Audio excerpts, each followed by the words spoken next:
Hi, my name is Ray Wayne Gonzalez. Join me in my journey out of ignorance with things you pretend to know about, where we talk about things we think we might know, but really we have no idea.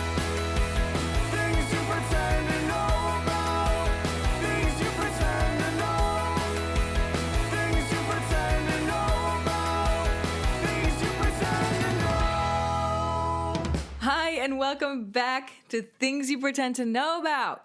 Today on the show, we have someone who I've known my entire life.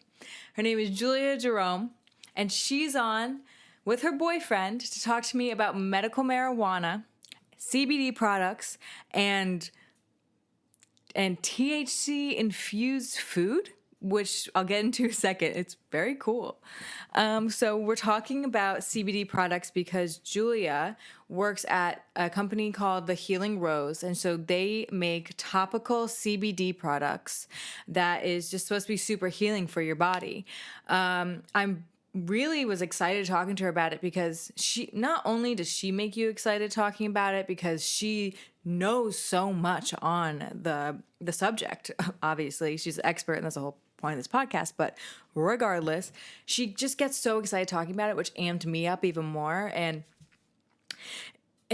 it was just so interesting because there's so much that goes on that how it can affect your body with CBD, how CBD can affect your body, how it's not psychedelic. I think that's the word that they used.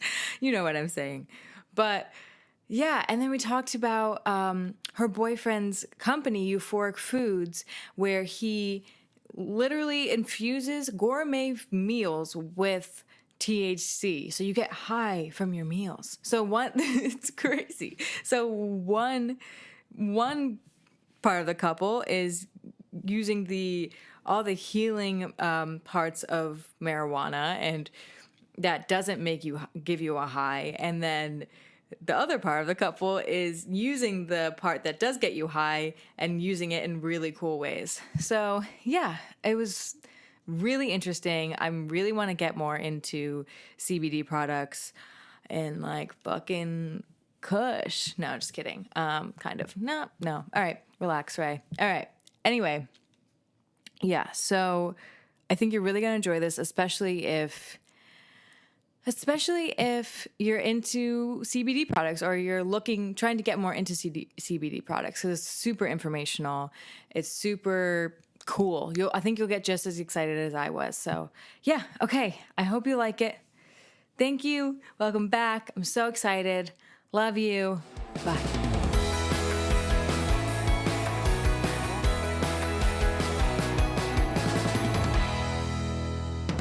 Hi. Hey. How have you been here? I'm here with Julia Jerome. Do you want to introduce yourself? David Ferragamo. Hi. Mm-hmm. And we're going to talk about medical marijuana. Yeah. Right? So how did you get into the medical marijuana business? Company and business field. Kind of. Okay. Yeah. So the cannabis industry. Let's talk like broader, right? Yeah. So all through high school, maybe a little bit of high school, I didn't know, but all through college, I struggled with like all sorts of weird digestive issues, kind of overachiever, going for a finance degree that maybe I wasn't the craziest about, but making myself pull straight A's anyway, because that's what I do to myself. Yeah. And just getting freaking sick all the time. And I've always smoked weed. Like anyone that's known me, I started smoking weed at a very young age, and definitely wasn't medicinal back then, but like as I got older and I started developing these problems, there were like different things, like these digestive issues would hit me really hard, like first thing in the morning, and sometimes like in the beginning of it, it was like right then at 5:30 in the morning, I'd be waking up every day sick to my stomach, about to run to the bathroom. And at one point in college, I was like, wow, when I smoke this certain strain, it puts me back to sleep, and I can kind of avoid that. So let me pack a bong before I go to bed and have that sitting there for when I wake up at 5 a.m. and be able to counteract that. And then there were times, and it was like every time I ate at a certain point that I would just feel sick. If I couldn't smoke, like as soon as I was done eating, I would feel sick to my freaking stomach. Yeah. So, and it's stigmatized. I was in New York, I know. I mean, like, it wasn't. talk you, about. you got a bad rep in middle school. Oh high yeah, school. I was a freaking stoner. No one liked me. You know, my grades started dropping. I get that, but then it started turning around, and I wasn't smoking any less when that happened. Like, Right. I was still smoking daily. I was just managing things better. And when I got to college, it was the same deal. Even like my closest friends wouldn't smoke as much as me and wouldn't get as great of grades as I was getting because that's just how I functioned. I was able to manage it, and I was medicating at that point. I didn't realize it, but in different ways I was medicating. I had access to clean medicine. I knew it was organically grown in the Catskills somewhere, and but I only had access to so many strains. Yeah. And throughout that, I could kind of be like, okay, so this is my one for the morning when I'm feeling sick. This is the one I'm going to eat after, I'm going to smoke after I eat. And now I kind of use things for other symptoms now that I'm more educated. But it was what I had available and what worked the best out of that, kind of picking and choosing. Yeah. So what are the different strains? I really don't even know. Oh, okay. So let's baseline. Yeah. All right. I know. I'm sure people actually know more than I. Like, I really don't know anything about weed. It's fine. Literally a year ago, I really did not know anything. That was kind of like, so I, for a random course of events, kind of ended up after college moving in with a friend who was in Connecticut. And around the same time, that's when I got my diagnosis of ulcerative colitis, which is an inflammatory bowel disease. It's in the same group as Crohn's disease, but Crohn's affects your stomach and small intestine, whereas colitis affects your large intestine, aka colon. Chronic inflammation, flare-ups, and it's, it's a lifelong disease. It's not like quite IBS where you get your flares and then you're fine for a while. This kind of lingers and you have to treat it between like stress and diet. And as I was diagnosed was kind of right before my transition to Connecticut. And at that point I was like, okay, I still kind of have a New York address. And I knew like I had a qualifying condition. I was like, I know there are ways. I had spent some time in Colorado. I saw the legal market and I was like, wow, like when you have access, you can kind of pick and choose and see what works for you. Right. And my whole thing between Connecticut's program and New York is that New York doesn't have flour in their program. It's all already processed things. It's capsules. I'm not completely sure about their program because once they didn't have flour, I wasn't quite as interested because especially with my disease, I don't want anything else. I want like the cleanest, purest forms of anything, food, like my medicine, my cannabis. I need to know where it's coming from. So Connecticut had flour and that's where I put all my time and effort into. So when you say flour, what does that mean? The actual, like what you're going to smoke, what you're going to roll up into a joint or something rather than like a little pill. Okay. Something that has like an oil in it, something that's already processed, something that's extracted or something like the rawest form, the flower that you're going to harvest off of the plant, the buds, the weed, the, Yeah. The bud, the weed, the kush. So yeah, like I was saying, like when I moved to Connecticut, I knew nothing. I was intrigued. I knew that my disease could have been treated by that. And I loved this weed plant. Yeah, I loved it and for different reasons. But now I knew it was medicinal and I needed to understand how I could use this to treat my disease because the whole time I went undiagnosed, I was thrown on all sorts of like prescription medications that just gave me side effects and no relief. And like I said, I was still smoking the weed in the morning and after the meal, but I wasn't putting two and two together that was my medicine. That's what was working for me, you know? Yeah. I'm very like skeptical of prescription drugs. Yeah, well, you know, we've known each other forever. You know my mom, like how I grew up. It's like if we can treat this holistically and homeopathic, we're gonna do it that way because I don't need all this extra stuff in my body, you know? Right. So strains, right? Strains, yeah. All right, so that's where I'm getting to here. So once I got into Connecticut and like because I had already piqued my interest while I was out in Colorado, I found like all these, you know, I've got on Instagram, I'm following all these accounts, all these like different organizations I'm finding out west and stuff, like so intrigued by it. And I followed this account Woman Grow, which is a national networking organization based out of Denver. And, you know, they were just in my feed, and I'm in Connecticut one day, I'm scrolling through Instagram, and Woman Grow pops up, and I realized, oh, they have, like, national events. Like, I should check if they have something in Connecticut. That would be cool. I didn't really know what was going on in Connecticut at that time. I was in Western Connecticut, so I was, like, still working in New York. There wasn't a lot of Connecticut culture, I guess, in my life. So I found events they did down in New Haven, Connecticut. And so it's legal... it's medicinally legal in Connecticut. It's restricted, so they follow a pharmaceutical model.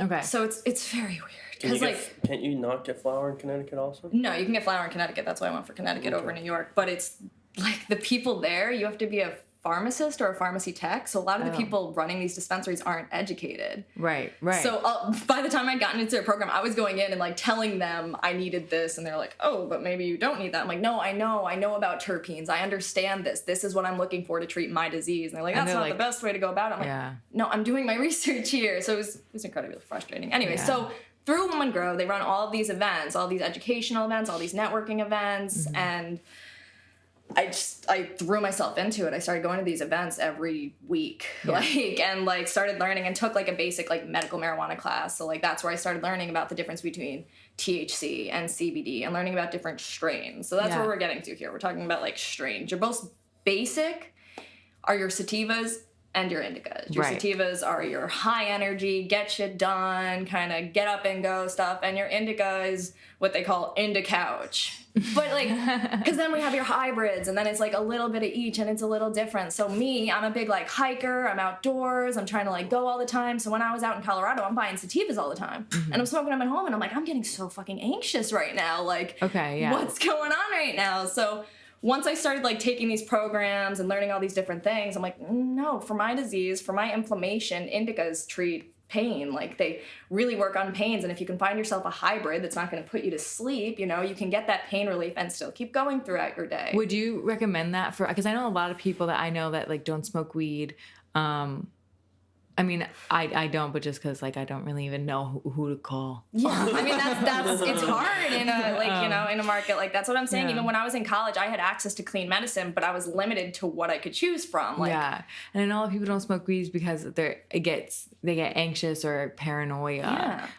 Is that mostly because they're probably smoking sativa? Yeah, so I mean, like that's like I said, like I love cannabis, but there are certain strains that I can't smoke now that I know are just going to give me anxiety. And like maybe if I'm on the trail, I can smoke them sometimes, but I'm not going to go out of the way to have them on me. Like anything that's derived from like Blue Dream, that's a really high energy sativa.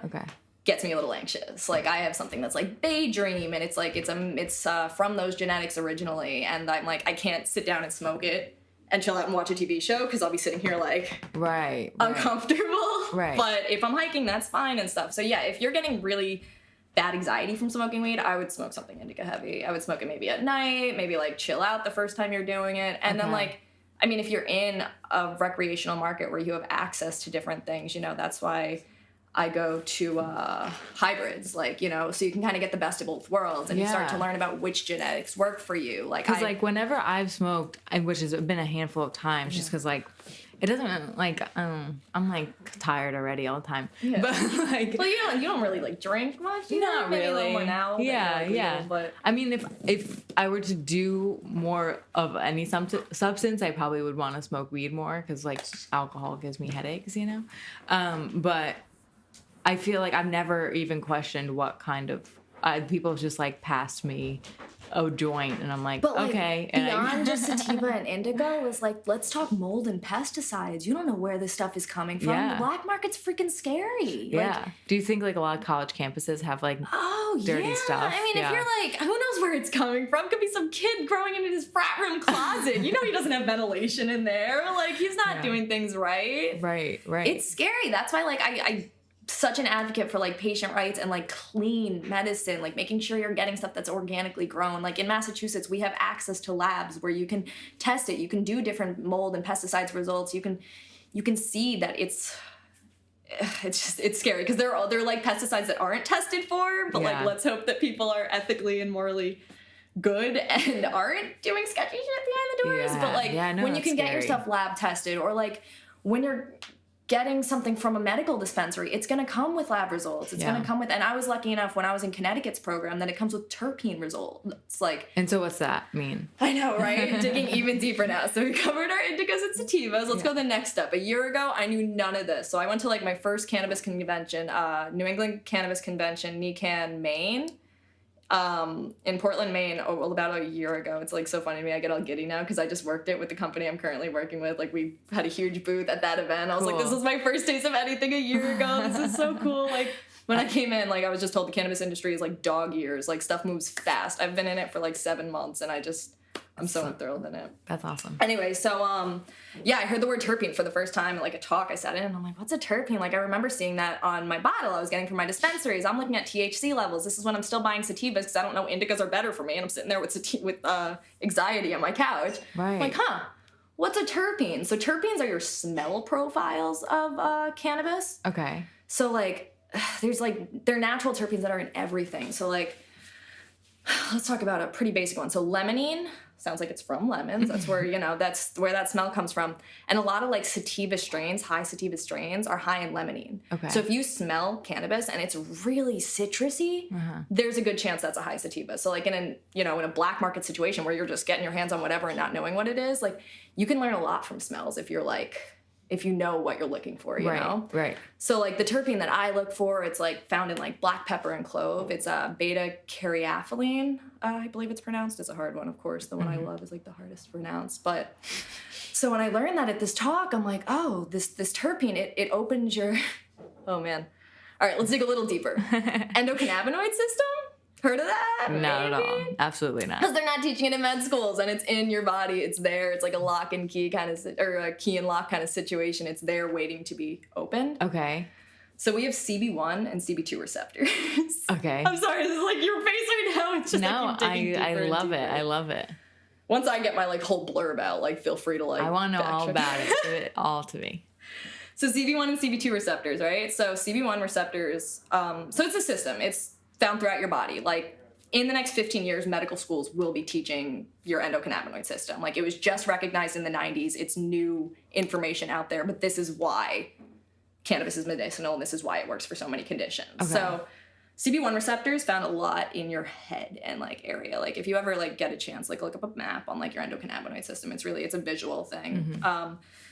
But THC binds to your CB1 receptors really well. So when you're smoking and you're getting that head high, that euphoria feeling, it's binding to your CB1 receptors in your head. Okay. Whereas your CB2 receptors are found throughout your body and central nervous system. Okay. Works really well with CBD. So that's your calming, your anti-inflammatory, cannabinoid, non-psychoactive. But so where my terpene kind of intersects with that is beta-caryophyllene activates your CB2 receptors really well. Okay. Which kind of like brings in that THC side of it. So if we have a strain that's high in beta-caryophyllene, it's going to open those CB2 receptors. There are a lot of CB2 receptors found in your gut. Oh. So that's why when I find strains that are high in this terpene, it's going to help me with my abdominal pain. It's going to help me with my inflammation and stuff. And then I can dig a little deeper and see that, okay, so Girl Scout cookies, pretty common strain name, indica heavy, really high in beta-caryophyllene. So when I'm looking for medicinal strains, I'm looking for anything that came from a cookie strain. I'm looking for anything from wedding cake to sherbet to... Okay. So there's strains that smell like Girl Scout cookies. Is that what So you're they saying? smell, they have... No, it's these names they slap on things are ridiculous. I'm smoking cornbread right now. It doesn't smell like cornbread. Like, come on. We smoked some headband. I was confused. Yeah, some of the names, I don't... like. Sounds sweaty. It's all just like...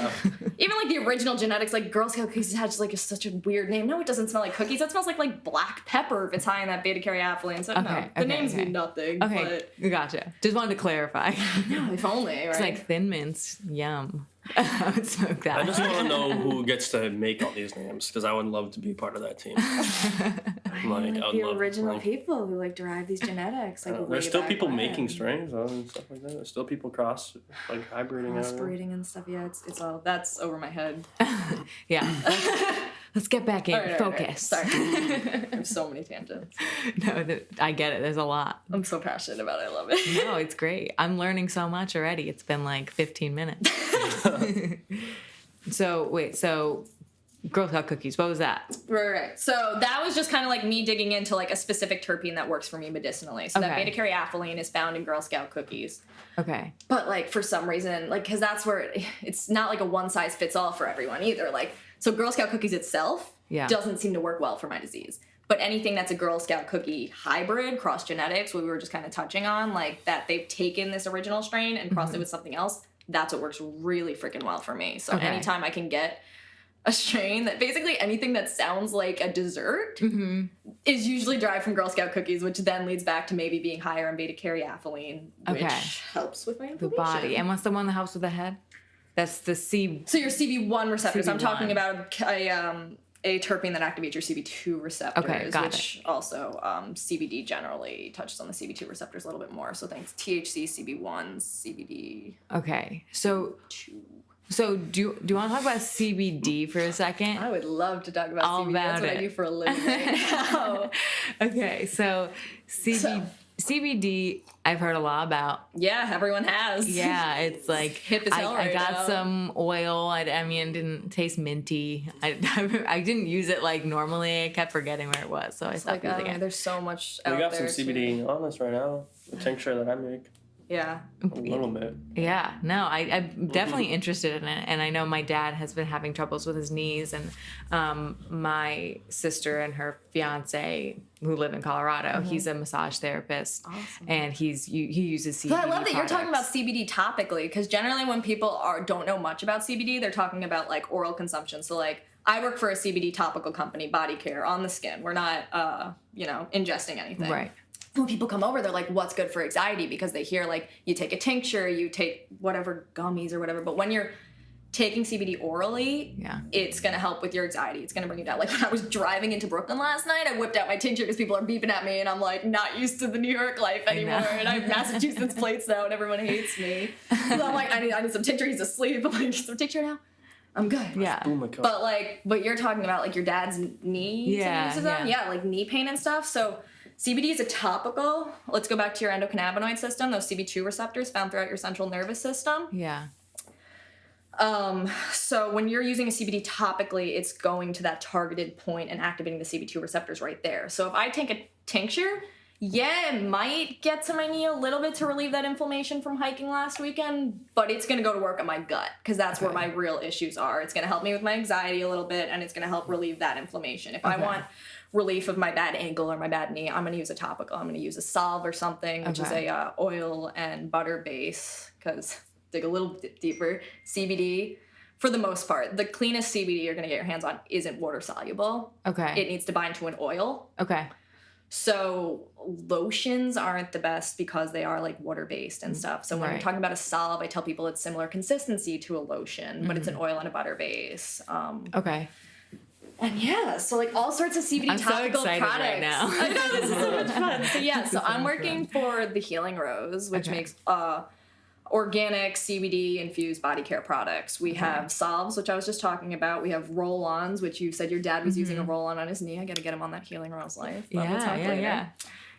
So Salves, roll-ons, we have massage oils. I think it's so cool that you brought up topicals because no one ever brings up topicals. It's always like it's always the ingestion. oil. Yeah, that's all people from New York I feel like know about really, because that's like very like in and hip and like to have a bunch of CBD oil. So, but like even that, like you don't know where it's coming from. You don't know what you're getting. Like I bought CBD oil when I like first had these what they were calling IBS symptoms before I got diagnosed, and I didn't know what I was taking. I was maybe it's helping a little bit, but what's in this? Like I can't be putting shit into my body that's gonna affect me. Like I have an autoimmune disease. That's right. I need to know what's going in. So But all the time I make CBD tinctures for myself. I use the topicals. It's just like CBD's great in so many ways, and it's non-psychoactive. You're not gonna get high from it. When you're using a topical, it's not penetrating that blood barrier. And if it is, like even employers are testing for THC. That's what people are afraid of. They're afraid of taking CBD products because they don't want to fail their drug test if they're on probation, or they don't want to risk getting fired or not getting a job coming up. Yeah. But it's safe. It doesn't have side effects. It's right. I've heard like it helps with like, I mean, I don't know if this is proven, but like I've heard that helps with like Alzheimer's kind of, and like early onset Alzheimer's and like dementia and stuff too. I don't know if that has anything, like if you know anything about that, but like I heard it like helps like mentally, like for like your overall like growth as a human. But I don't know if that even is a thing. Well, I mean, like you know, a lot of people have like endocannabinoids, like deficiencies, like they need something in them, and if that's what's going on, I can't speak specifically on it. I mean, like, you know, you're not allowed to make any medical claims because the FDA doesn't want to touch this yet, but I mean, it's amazing. I mean, I wouldn't doubt it. The stories honestly. that I've heard from people using CBD both topically and ingesting it, it's just like it's incredible. Helps with seizures, right? That's the tinctures and stuff, like oral administration. We have so many people with arthritis and like even like eczema type diseases that are using CBD because it's anti-inflammatory. It's also moisturizing. Like, it has all of these medicinal I have benefits. eczema. You could use this for back pain too. Yeah, Yep. hell yeah. I should get this for my mom. That's Alex Ward, my roommate. I don't know, he doesn't introduce himself yet. All right, Alex here. But yeah, no, I want to get it all for my parents too. Yeah. Because I just want to my feed mom them just, like, can't, CBD. like, do anything because her back has been killing her, and there's nothing. They haven't been able to figure out like what to do. So this seems like Yeah. Positive. I'm thing trying to get try. my father on board with the back. He's awful with his back. Yeah, so is my dad. My dad He'd just rather like, go to the chiropractor and my break dad has it been many like, times, it's my entire life that I've known him.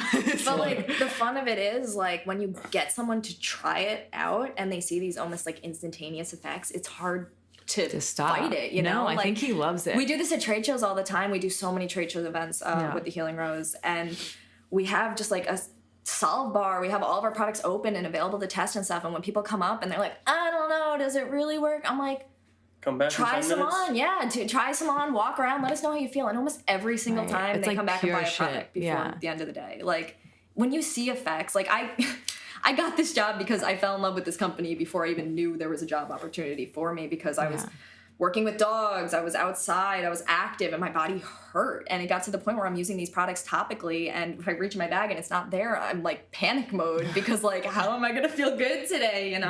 Right.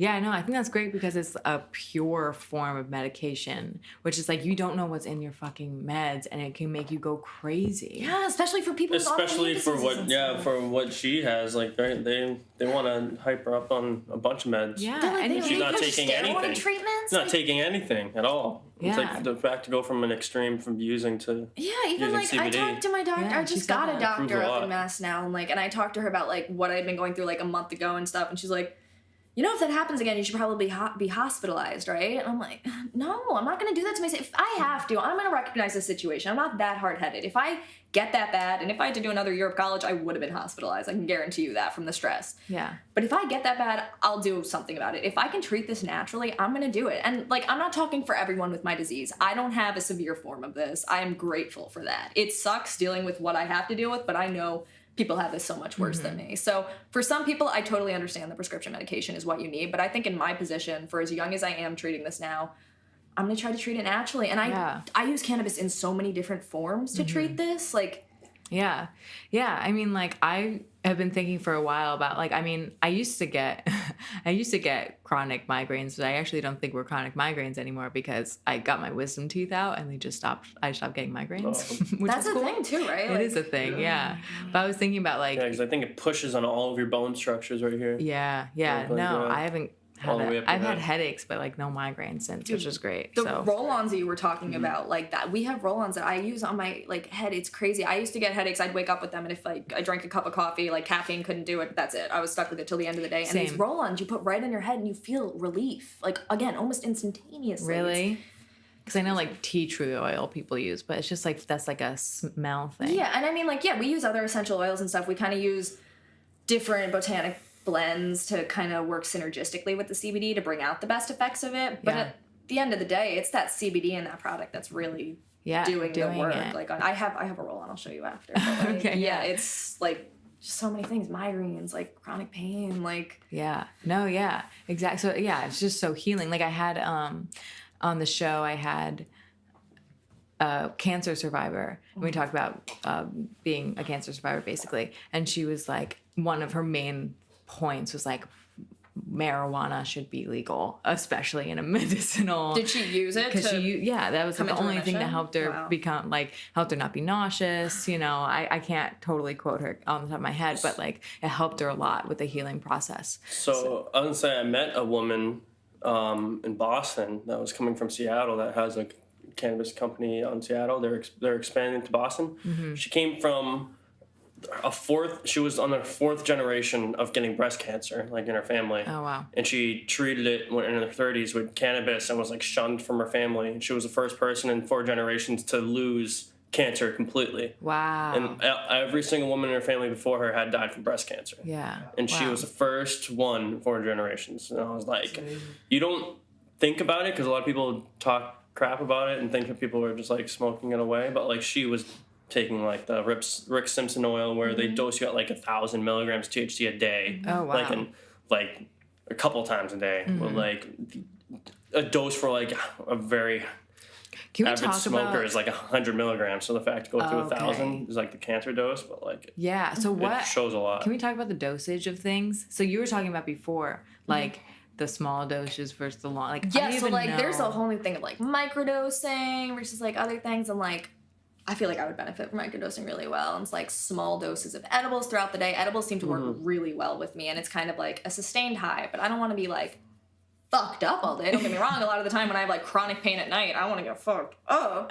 But if I can do like a 5 milligram microdose throughout the day to just kind of keep my body going, and I'm Yeah. still there, I'm still able to do what I'm doing, but I'm not doing it in chronic pain like I usually am, you know? But I'll let him touch on dosing because that kind of has a lot to do with. Yeah. Do you want to talk about what you Microdose. do really quickly?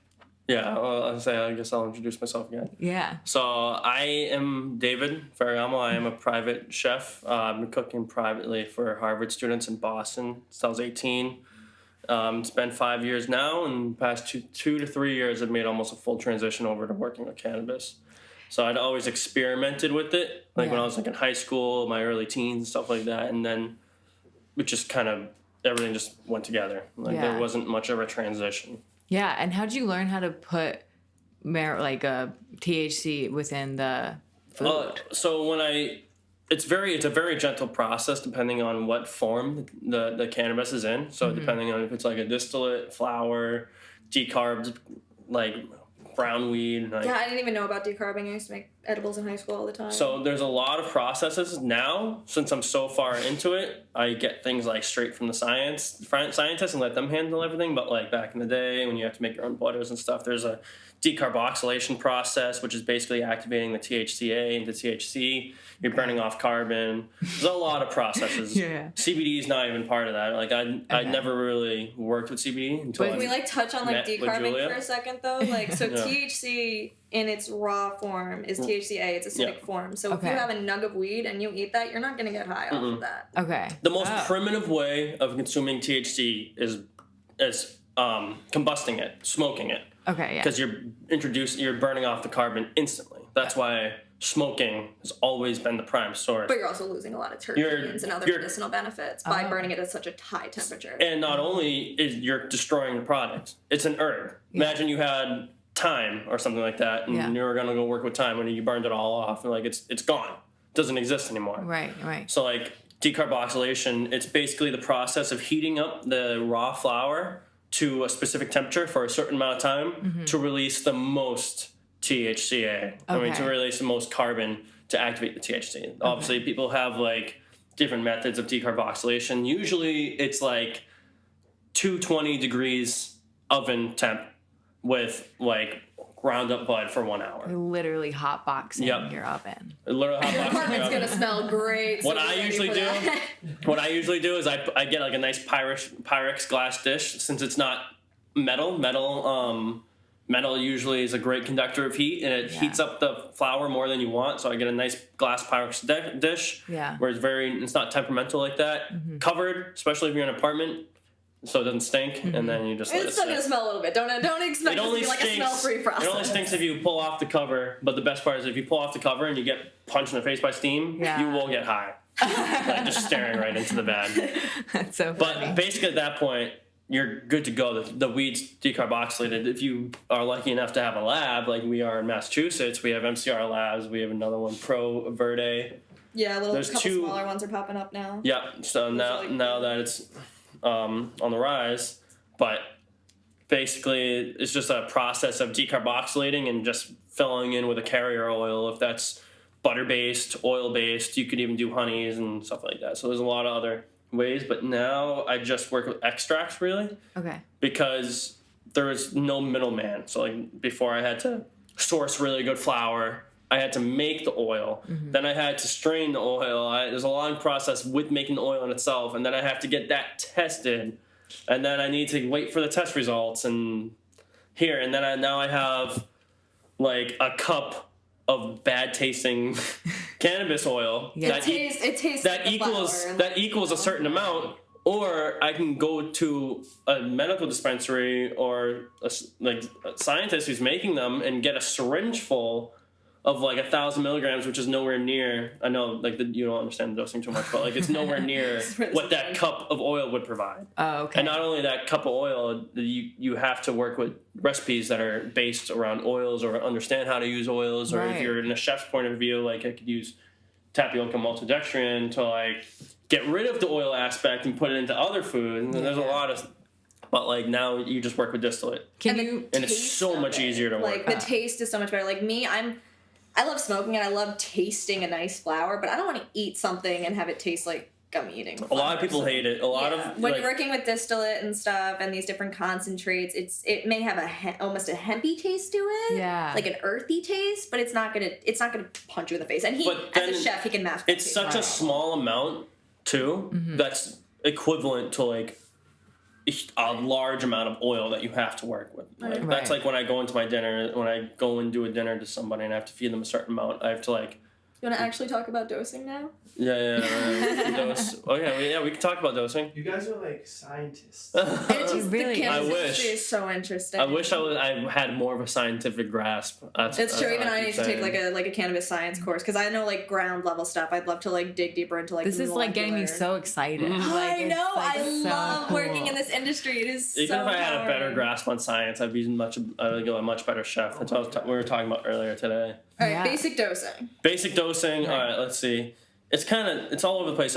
People have been saying okay. Personally, okay. Let's start. Let's talk about a beginner. Let's start talk with about someone who beginning maybe microdosing. hasn't smoked Let's much, go through the scale starting from the bottom. Okay. So I'd say microdosing is anywhere from I'd say 1 to 10. People will beg the difference, say 1 to 5, around there. But microdosing, that's very low amount. It's not. And he's saying 1 to 10. He's talking about milligrams. Okay. 1 to 10 milligrams of THC. Of THC. Yeah. Okay. So, that's okay. Let's give it something to compare to. I'd say smoking a joint is anywhere from 10 to 30 milligrams, depending on what kind of strain you have, like feeling wise. Okay. So microdosing is like 1 to 10 milligrams, and it's basically a high that's unachievable through smoking, only achievable basically through consumption.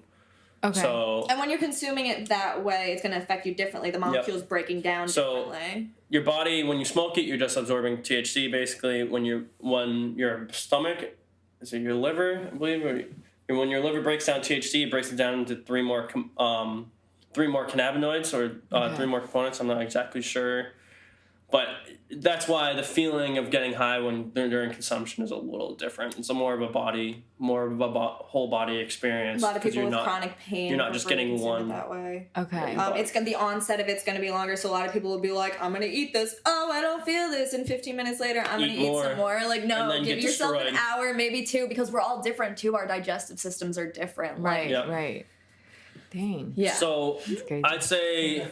The microdosing, which they say is the future of the cannabis industry, especially for what I'm doing when it comes to edibles, more intimate experiences when it comes to dining, is going to be the way, especially with like newcomers and stuff like that. Like I've done dinners for like 60-year-olds that haven't smoked in like 20 years that I give like 5 milligrams and they're like amazing. And when he's doing like a dinner, he's doing like multiple courses. So if you want a 10 milligram dose split between 5-6 courses, it's going to be tiny little microdoses each time. How is that like a lot of math. that high? Like what does that feel like when you're eating the food? When the way that I describe it too, because I haven't really done it lately, is like microdosing probably like 2 or 5 milligrams throughout periods of the day. Mm-hmm. I view it more of like enlightened like sobriety to me. That's it's weird. It's this is from a recreational perspective. Yeah. It's like if I were to microdose, it's definitely more medicinal for me. Like I'm able to. I personally don't think I need it any way medical way. It's just all rec for me. Like I don't think it's just more of like a fun thing for me to do. I was gonna say like fun. a fun way for me to interact. Like I'll I guess you could say I suffer from a bit of like depression and stuff like that too, so it helps a lot like with just elevating your mood. Like let's say you eat 5 milligrams, it's not gonna get you high, but like in 45 minutes to even an hour and a half, and I'm out on my bike, I can slightly feel it in the face, or like just ever so slightly feel it, to the point where like I am still sober, like naturally functioning. Yeah. And I like that feeling, opposed to like a lot of people too that smoke forever, they wouldn't even feel that. They don't feel that There are at people all. who They take- just bypass. It goes right by them. Right. There are people right. who take hundreds of milligrams worth of dosing, which is insane to me. I'll max out. We haven't like even 50 covered the milligrams. dosing. Uh-huh, We're still. really. We're still We started with micro dosing. Oh, yeah. We got somewhere. So yeah, that's the microdosing. They say that's who the future is of all of it. Okay. So and then you have things ranging from like 10 milligrams, 15 milligrams, 30 milligrams, 20. 20 I see is an average dose Okay. for like a dining room for a medical user or something like that. 20 milligrams. That's about. It's nice. It's not. You will feel high. You feel a nice high. It's nice and steady. But like if it someone lasts like for Ray like 3 consumed hours. 20 milligrams, she would feel really fucking You'd probably feel, you probably feel really like high. Hell 2 yeah. years ago. I like that. That's what I do. Julia, she makes fun of me. We're doing the Whenever I smoke, I do the shaka bra. the cowabunga. That's how I picture my cowabunga, dude. The little two thumb and pinky out. But yeah, I mean, like before I enthralled myself in the medical side of things, 5 to 10 milligram dose was a lot for me. Like 5 milligrams would be like cool for me, and that's kind of when I started microdosing when I was in Colorado and had access to edibles and knowing how much I was taking. I would start taking these 5 milligram doses throughout the day, and I'm like, I feel pretty good now. But nowadays, I mean, 5-10 milligrams isn't really anything for me. If I'm feeling really, really bad at the end of the day, I'm like, hit me with like 45-50 milligrams of my dinner. Like, Yeah. I need to like chill out, and like it's fine. It's just everyone's different. You want to just start low and slow. That's like that is the key to edibles. Like you don't want to overdo it. You want to be comfortable. We don't want to hear these experiences, people freaking out. That's all I hear. But That's all I hear. But people are just It's like, miseducated now, 'cause even if you do that's freak what out- you brought up. Like you don't. That's what Alex brought up. He ate an edible and didn't have a great time. Like I hear that more too often than the opposite. Than the opposite of that. Like, but we're in a place now where even if you did have too much, CBD counteracts that. CBD is going to bring you back down. If you can take a high dose CBD tincture right then and there, or even like, you know what dabbing is? Even like concentrates and stuff. You can dab even CBD together. and stuff. Just because here's the thing. There's so many cannabinoids inside cannabis. A lot of people are just focused on THC. Even if you smoke a lot of THC, you could introduce someone to CBD and have a nice equilibrium of like consuming both. So your brain's not like. So Yeah. Just in general, like, different it's not just like ratios of worn it. out on just like getting high all the time. yeah. It's interesting. I didn't know It that helps at all. you. It helps. It helps stabilize yourself. So Yeah.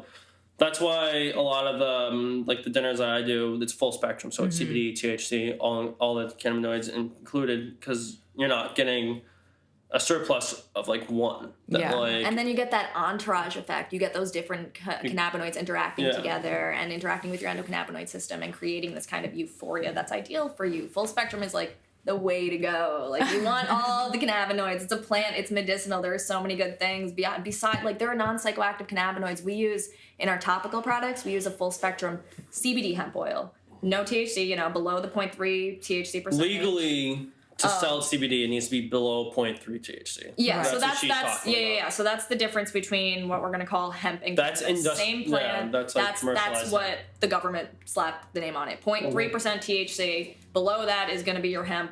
Above that is gonna be considered your cannabis. So we use a full spectrum hemp oil that's below that 0.3% THC. Very high in CBD, but sometimes it has other cannabinoids like CBN and CBG and all of these non-psychoactive cannabinoids. You're not going to feel high off of them or anything, but they have other different medicinal effects. Like one of these other cannabinoids is like a bone stimulant. It's going to help your bones heal faster if you're using this Was that topical. CBG? CBG. CBG CBG or CBN. I gotta need a see my lot- chart. It's There's hard. so many We need letters. some women that want like specific cannabinoid tinctures too, which is like you don't hear that now. Like, It's a future. Like just that's like, what's really cool. Like she was just saying, like CBG. There's we want a woman that just wants a fractionalized CBG tincture. That comes from cannabis. Like people only know about THC, let alone CBD. So like the fact that you're hearing more, because I just encourage people like get out. There are so many events, even like here on it's the East non-psychoactive Coast, like, too. Like that's the biggest part. Right. Like learn about this stuff. You don't need we get such a THC. stigma because people think they're getting stoned. Right. Psychoactive. Like That basically head like high, the feeling that of getting euphoria, high. that like Oh, okay. anxious So- feeling, like all the things that you're going to attribute to like smoking a joint and getting fucked up, that's your THC. The THC is what's That's the fucking you up. psychoactive part. Yeah, that's So like CBD is not That's the psychoactive. tie-dye Basically, of it only all. the THC is pretty much psychoactive. Okay. Yeah. And that's what like everyone basically is talking about. Right. We're here to But going back promote to well, I want to hear like the different medical, like the CBG or whatever and CBD and like all those strands. Like I want to hear like what you said they can help with bone healing, like what kind of healing they can help with, but also with depression, like he said. Is there? I know a lot of people associate weed with depression in like a bad way. I don't know if you know anything about that. Yeah, but, so like, I mean that's your strain matching. That's what's really important. The clinic I was working with when I was in Connecticut as a medical patient, Canna Health, Kebra Smith Bolden runs the clinic down there. Anyone that's in Connecticut, please reach out to her. She's an incredible asset. And her clinic hosts different things where they'll sit down with you. They'll do medication matching. So look at this medication you're on for this problem. There's a form of cannabis that might help you lower your dose or maybe even come off of it if you're not interested in the side effects of that medication. And then there's strain matching for things like depression and stuff, which we'll talk to you about. If you're depressed, you might like if he's not feeling very good and I'm smoking a heavy indica that's helping with my pain relief but kind of relaxing me, that might not be good for him when he needs to keep going and keep his mind elevated. He might need a sativa that's kind of going to bring you up a little bit more. Yeah, because I think like antidepressants and anything that helps people with depression is super important. I'm not like trying to like but everyone's stigmatize different that, but like I think it could be beneficial to have like a more, because I know it kind of fucks with people too sometimes. So it would be cool to know that. Yeah, I mean, like even like while I was in the height of my stomach problems before I got into any kind of medical program and stuff, they put me on an antidepressant because they thought that my anxiety was triggering my morning flares and stuff. And it helped a little bit, but I was getting all sorts of side effects now. And now for the same reason, I can take, oh man, I have like so many different forms of it. So my newest thing, which I think is amazing, and medical dispensaries should carry them everywhere, is suppositories. Okay. So you are either going to take this vaginally or anally, and it has two purposes: to help with cramps, menstrual issues, or like me, where my inflammation is largely in my large intestine, which easiest access point right there. Yeah. I take these suppositories that go in, and the way they affect you, they just relieve the pain right at the point. And I'm taking, and I get to make them myself. It's so much fun to like, and I'm working with different THC to CBD ratios, things where I'm like, if I take this much CBD, it's gonna calm me down. It's gonna do what the antidepressant did at night for me for when I wake up in the morning. But I'm also gonna add maybe like a 2-to-1, 2 parts CBD to 1 part THC ratio, whereas the THC is going to trigger my appetite in the morning when I have a hard time eating. That's awesome. And is that something that you can get from where you work, or like, because that's menstrual cramps? Are you kidding? Yeah, I mean it's great. I mean, I don't know. Stay tuned. We'll see. But we're doing some R&D right now, just to see how it works, because it's not out there, and like it blows my mind when I started kind of like experimenting with this stuff on my own. I'm like, why is this offered in medical dispensaries? Like colitis and Crohn's are qualifying conditions in almost every state, and I didn't even know suppositories were an option. And like, where would you even get a suppository? Like, I don't even know. Like I said, like I have access to the industry. I have access to resources and caregivers and helpful people where I can get. But it's not like local. Like you can't just like go to a dispensary or something and get it. Dispensaries don't readily have them available right now. It's unfortunate. I mean, there are like CBD suppositories on the market where you can buy, but I don't know if it's like again, I don't know what they're putting in there. I don't want to put crap into my body. I'm making this clean stuff with clean medicine and other organic ingredients that I know is good for me. And then well, if you guys put it out, let us know. I don't even have menstrual cramps all the time, but I just feel like that's amazing. Like that's like such an like there's so many healing things with CBD, and I think it's awesome. When she doesn't take the suppositories, she knows. I'll tell you that much. You know. I know. She knows. Yeah, it's like because I've been tasting like that's the whole thing with this disease too. Is like you go through flares, and then at one point or another, you may go through remission. I haven't gotten there quite yet myself, but right now it's like flares, like height of the flares, and then like a period where I feel okay. And once I start to feel okay, I'm like, I can do a couple other things, and then I dive myself into that flare. So when I was taking the suppositories every single night as medication for months, I was feeling good, and I felt like I was maybe even putting myself towards remission. May not be there, but some kind of gut healing that inflammation, using the CBD to do that. Yeah.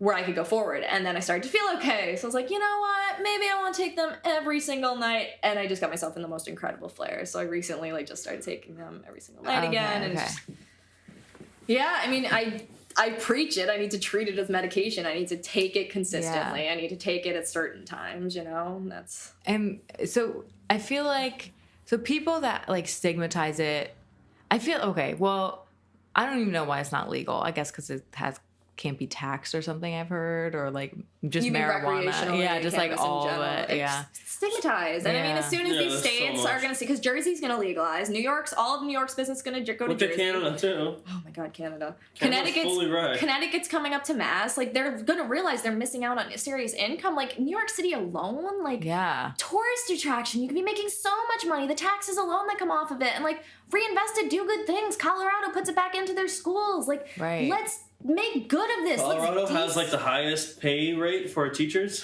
since they've regulated cannabis. Really? Yeah. Wow. I believe so. It's just like it's education. Just get educated. Once you know, it's just keep passing it on. Talk about me coming out and just talking to people about my medical problems and suffering for so long and it being the only thing that helped me. It's hard to fight that. Like, you need to hear real stories. Everyone goes back to the kid who had seizures. Like, we need to see it helping. Right. And even just as rec, not even medicinal. Like, it's safer than alcohol. Like, right. I know. There should be like weed bars. Atmosphere the atmosphere at his dinners when everyone's just hanging out and we're smoking on top of eating it and stuff. Everyone's just happy and having a good time and definitely. You know? I mean, like, you know, I'm no offense if anyone drinks a lot. Like, everyone likes cider and beers and like, I know it's a whole culture, but I agree with you. I feel crappy. I have a digestive issue. I had a cider last night and I woke up today like, oh my God. All the sugar. I drank last night for the first time in a while. We don't drink. Like, we're spiking our dinners every night. I know. I don't know how I did it.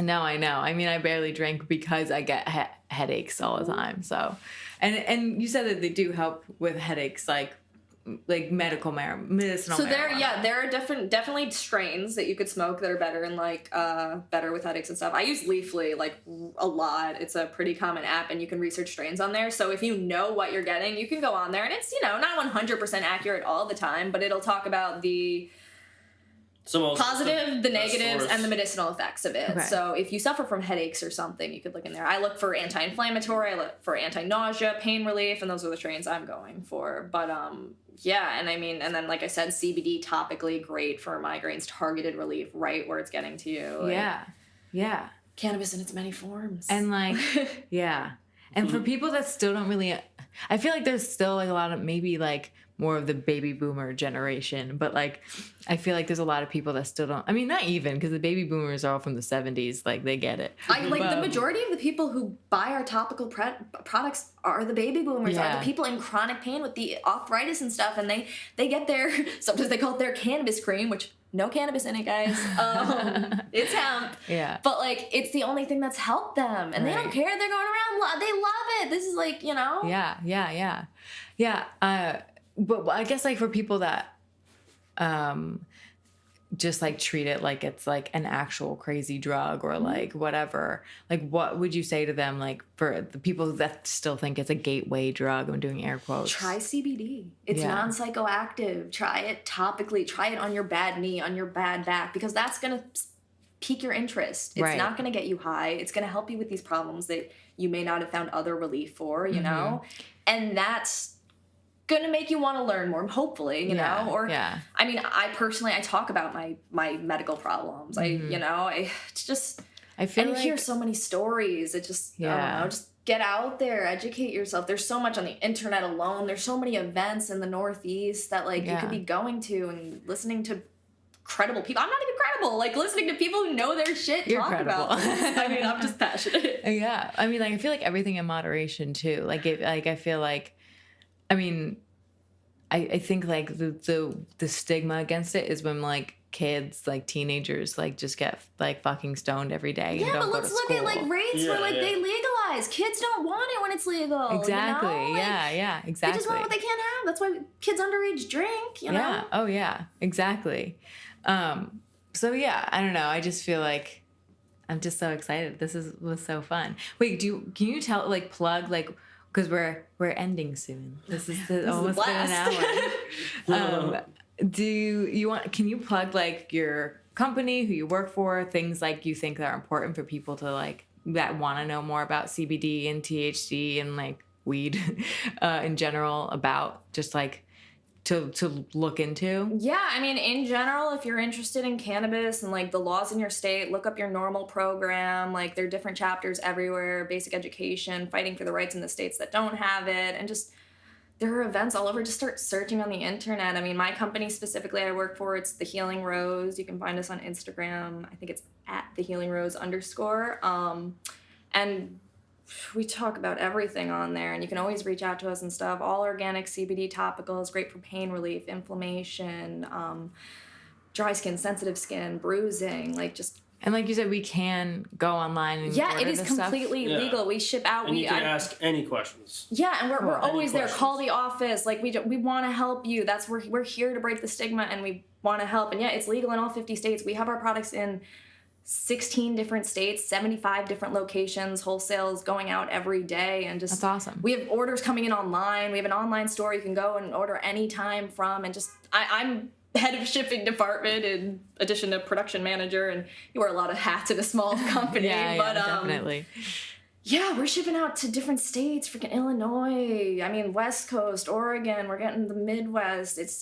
It's all over. We're going to Florida. Florida products are going down to all the time now. It's great. That's awesome. Yeah, so at the Healing Rose over here, and we got Euphoric Food. Oh, yeah. Yeah. Plug your stuff. Euphoric Food _ on Instagram. The website's called Eat Euphoria. So anything, our booking services on there, explains everything. We have events on there, so there's two separate pages for events that we're holding and booking. There's a booking feature where you can go on and book me to come down. And I've done dinners in Manhattan. I've done dinners in Boston, mainly cooking in Boston, but depends on where it goes. You should cater my my sister's wedding. They would love that. We could definitely talk about it. Okay, I'll let them know.